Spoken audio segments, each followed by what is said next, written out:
اچھا حضور، جاتے جاتے کچھ وظائف کچھ لوگوں نے ہمارے سوشل میڈیا پہ پوچھا کہ گھریلو ناچاکی کے حوالے سے کچھ وظیفہ عنایت کر دیجیے.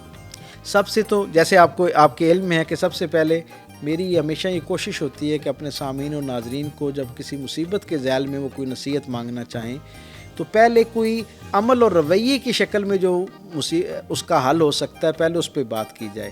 جناب علی کرم اللہ وجہ کریم کے پاس ایک شخص آیا اور اس نے کہا کہ میرے بہت مسائل ہیں, رزق کی کمی ہے اور کئی مسائل, صحت کے مسائل ہیں, لاتعداد مسائل اس نے گنوا دی اور کہا کوئی وظیفہ بتائیں. آپ نے کہا درود پاک پڑھا کرو. کچھ دنوں بعد پھر آیا, اس نے کہا مسائل کم نہیں ہو رہے. آپ نے کہا درود پاک میں کثرت کر دو. تیسری مرتبہ آیا, آپ نے کہا درود پاک پڑھ دو. تو اس نے کہا ابھی بھی مسائل کم نہیں ہو رہے. یہ کہہ کے وہ اٹھ کے جانے لگا نا, تو آپ نے پیچھے سے دوبارہ بلوایا اور کہا کہ مجھے صرف اتنا بتاؤ, کیا تمہارے گھر میں تکرار تو نہیں ہوتی ہے؟ اب تصور کیجیے کتنی اہم بات ہے. کہا کیا تمہارے گھر میں تکرار تو نہیں ہوتی ہے؟ تو اس شخص نے کہا ہاں تکرار ہوتی ہے. تو آپ نے پتہ ہے جواب میں کیا کہا؟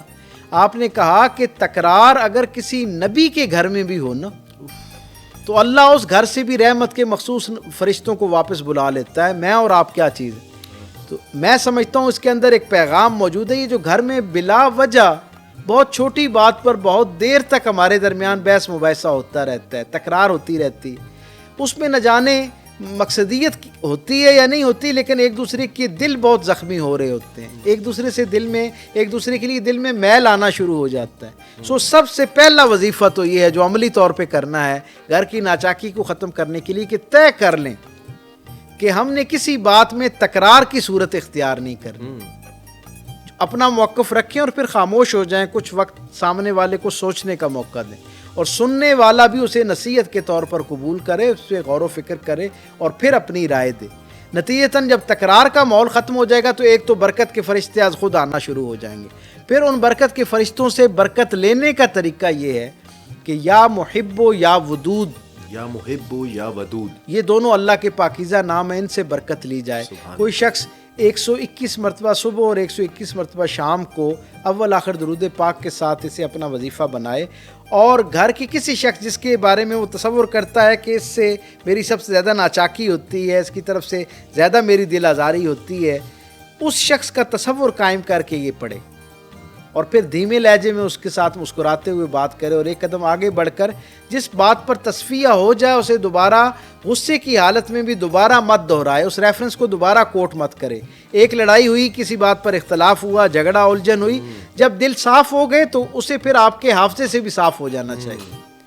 یہ بھی میں سمجھتا ہوں اللہ کی رحمت اور برکت کو اپنی طرف متوجہ کرنے کا ایک ذریعہ ہو سکتا ہے. جی, سب سے پہلے جب انسان ظاہری اسباب کے ساتھ اپنے آپ کو بے بس محسوس کرنا شروع کرے اور کسی نعمت کے حصول کی طلب جو ہے وہ ایک خاص درجے سے بڑھ جائے تو اللہ کی طرف رجوع کرنے سے بہترین عمل کوئی نہیں ہو سکتا.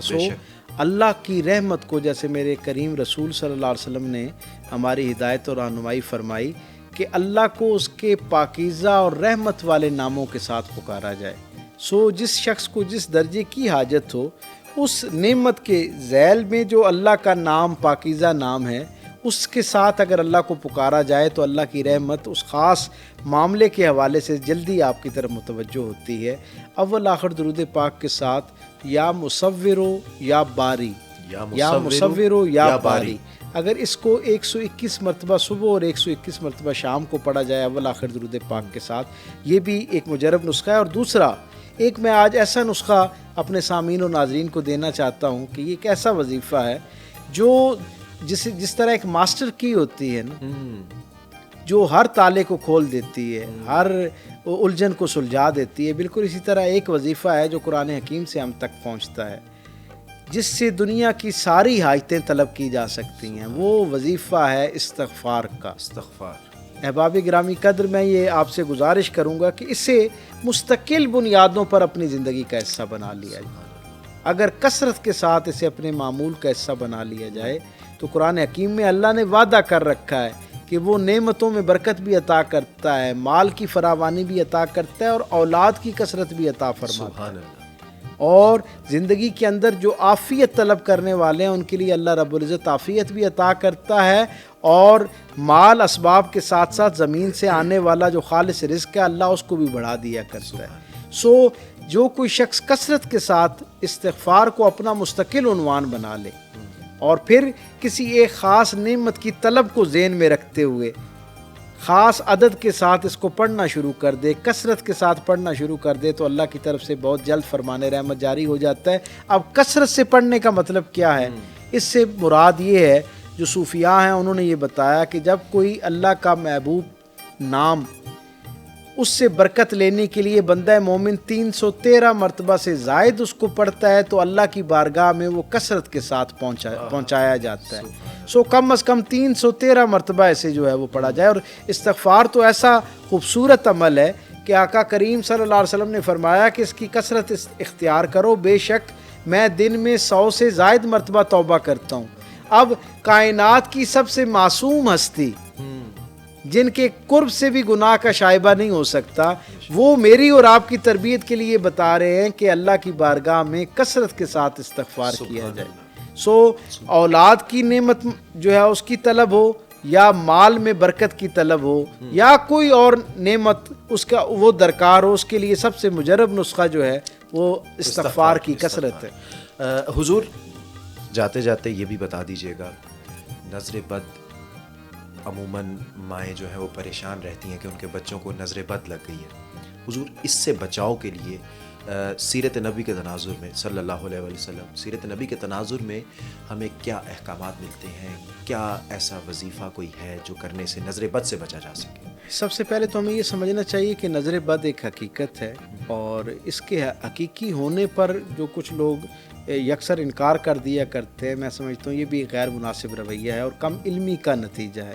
خود سرکار دو عالم صلی اللہ علیہ وسلم کے زندگی سے یہ بات ہم تک پہنچتی ہے کہ جو نظر بد ہے وہ ایک حقیقت ہے، اور نظر بد بعض اوقات اس درجے پر انسانی زندگی کے اندر اثر انداز ہوتی ہے کہ حضور فرماتے ہیں کہ یہ ان چند چیزوں میں سے ہے جو ایک زندہ صحت مند اونٹ کو ہنڈیا تک پہنچا دیتی ہے، یعنی اس درجے کا اس کا نقصان ہو سکتا ہے۔ اور خود سرکار ختمی مرتبہ صلی اللہ علیہ وسلم نے اس کی اہمیت کو سمجھتے ہوئے آپ کا مستقل معمول رہا کہ آپ اپنے شہزادگان حضرات حسنین کریمین جو ہیں طیبین طاہرین، ان کو روزانہ کی بنیاد پر حضور کا تواتر کے ساتھ معمول تھا کہ آپ ان پر دم فرمایا کرتے تھے۔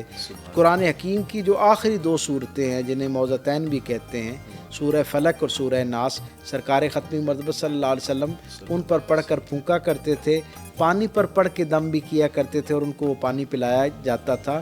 اور خود سرکار دو عالم صلی اللہ علیہ وسلم کا بھی روزانہ کی بنیاد پر اپنے لیے یہ معمول تھا کہ حضور سونے سے پہلے اپنے دونوں ہاتھوں کو جوڑ کر اس کے اوپر یہ جو دونوں صورتیں ہیں ان کی تلاوت فرماتے اور پھونک کے ان ہاتھوں کو پورے جسم کے اوپر مل لیا کرتے اور گویا اس سے اللہ کی حفاظت میں اپنے آپ کو دینے کا ایک عمل اختیار کرتے۔ سو ہمیں بھی اسی انداز میں یہ کرنا چاہیے، جس بچے کے بارے میں ہمیں یہ اندازہ ہو کہ اسے نظر بد لگ گئی ہے یا اس کا یہ شکار ہو گیا ہے، تو سب سے پہلے اس کے لیے صدقہ دیا جائے۔ صدقہ دینے کے فوراً بعد استغفار کی جائے، اور استغفار کے ساتھ یہ جو صورتیں ہیں، آخری 2 صورتیں سورہ فلق اور سورہ ناس، انہیں پڑھ کر اس بچے کے اوپر دم کیا جائے تو اللہ رب العزت کی طرف سے حفاظت کا انتظام جو ہے وہ حرکت میں آتا ہے، اور وہ بچہ جو ہے وہ اللہ کی پاکیزہ پناہ میں چلا جاتا ہے، اس کی حفاظت میں چلا جاتا ہے۔